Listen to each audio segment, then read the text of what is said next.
So the next paragraph in Agada reads, Baruch HaMakom, Baruch Hu, Baruch Shenasam Tar La'amo Yisrael, Baruch Hu, Kneged Arba Banim Dibra Torah.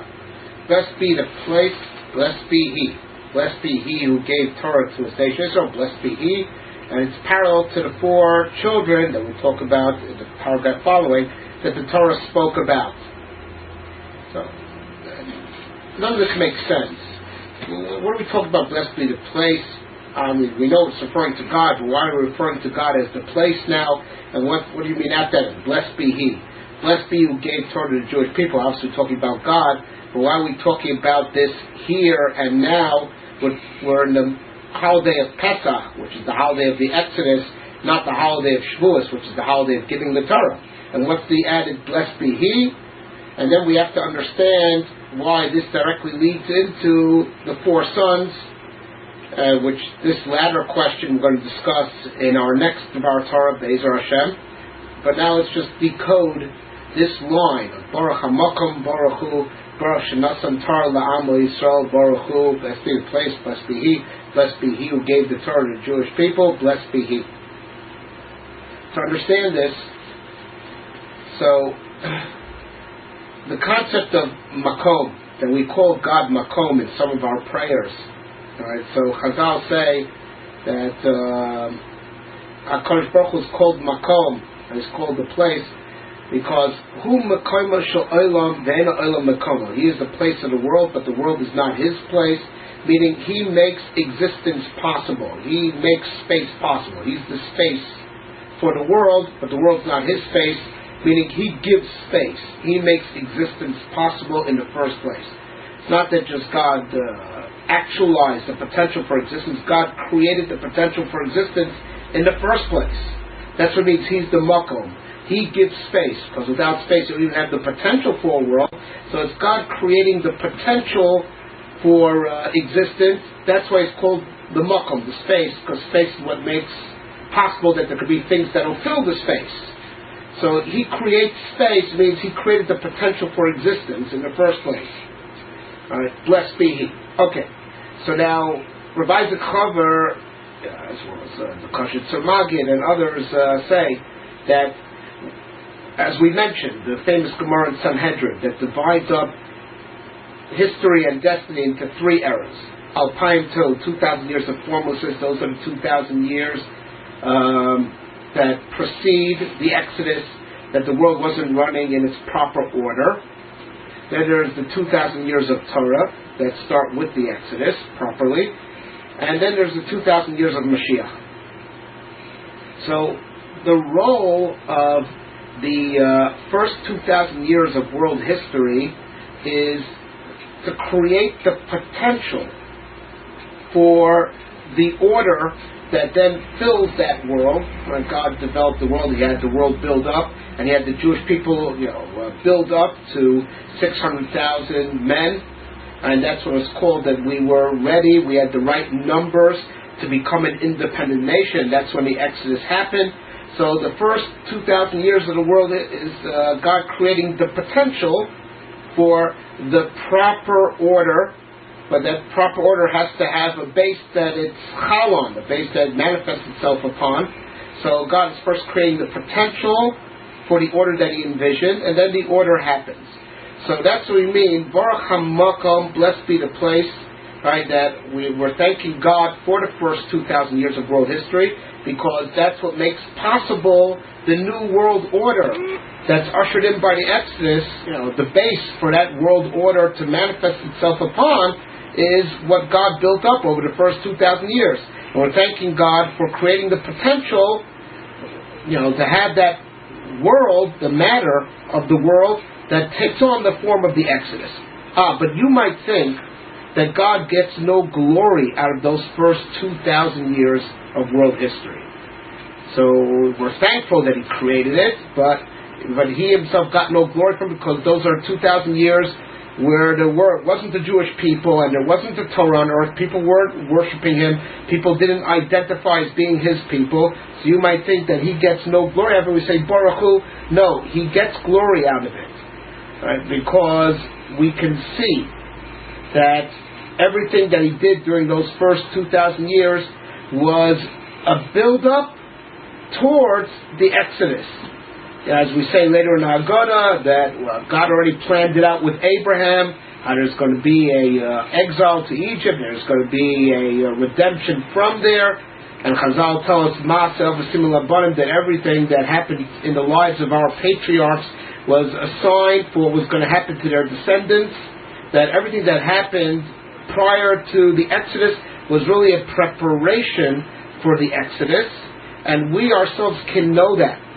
On a deeper level, right, says the Leshem, one of the last of the great Lithuanian Kabbalists, that one of the things that gets revealed by the resurrection of the dead is that God brings back all the opportunities that were thought to be lost and wasted, which that's a solid 2,000 years of world history, because there was not yet a nation doing God's will. Part of the resurrection of the dead is not just to bring back people that once lived, but it's also to bring back all opportunities that were thought to be dead and lost. All those 2,000 years are going to come back, and we're going to see them as a part of the world to come. And we'll see that they were all playing a role in destiny.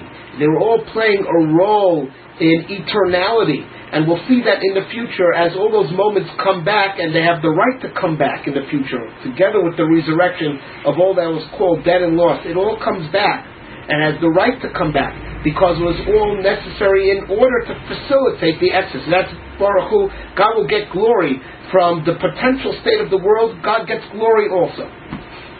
Baruch shenasan Torah la'amo Yisrael, but blessed be who gave the Torah to the nation Israel. That's talking about the order that the Exodus ushers in.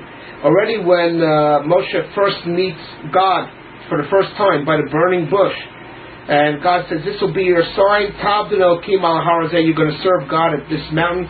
That mountain was Har Sinai, where God gave the Torah. That the whole purpose of the Exodus is for the purpose of attaining a Torah. God didn't take us out of Egypt for political reasons. We should just be a free nation for the sake of being a free nation. It was for the purpose of becoming His nation.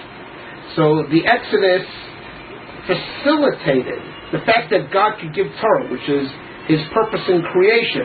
As Rashi says on the word Bereshis, the very first word in Torah. In the first, it's for the sake of the Jewish people are called the first. The world's created for the sake of Torah, that's called the first. And the Exodus makes all that possible. Right? And that's Ari Baruch Hu. Obviously God gets glory from that also. Right? That the new world order that's ushered in, which is the world order of the Torah. God gets glory from that also. But He gets glory from that also, obviously, not just in a way that we can all see and appreciate that there are people doing His will, but the glory that God gets from it is even beyond our comprehension. Right? You might think that since God gave Torah to the Jewish people, so now there's greater responsibility on the people, and since there's greater responsibility, there could also be greater danger of loss, because the criteria of being a righteous person before the giving of the Torah was only the 7 Noahide laws, so it was easy to be considered a tzaddik because there wasn't that much requirements in being righteous. Now there's 613 mitzvahs as opposed to 7. You might think you can lose from that because the responsibility is, much greater and could be perhaps impossible for some people to take on. And that's alluded to in the 4 sons. One of the 4 is evil. So you might think that certain people lose by having the yoke of Torah upon them, and God Himself, as it were, loses because now 1 out of 4 people are not doing His will. Whereas when there are only 7 Noahide laws, theoretically, everyone could be doing His will. But we know that this is not the case, because the Mishnah says at the end of Makkas, God wants to make the Jewish people virtuous. And therefore He gave them lots of Torah, lots of mitzvahs. That the question all unfortunately grapple with is the obvious one. If you want to make people virtuous, give them less requirements for being virtuous, not more. So without getting into all the different answers and all different explanations, right, but we see that the principle is that we don't lose by having the greater responsibility of the Torah, and God Himself certainly doesn't lose. So even though there might be now a lot of people who will be considered Rishonim because they can't handle the higher requirements of the Torah, that's only on a certain level. But God Himself gets greater glory, even from these Rishonim, not just the people who uphold the Torah. That for sure from that He gets greater glory. That's simple.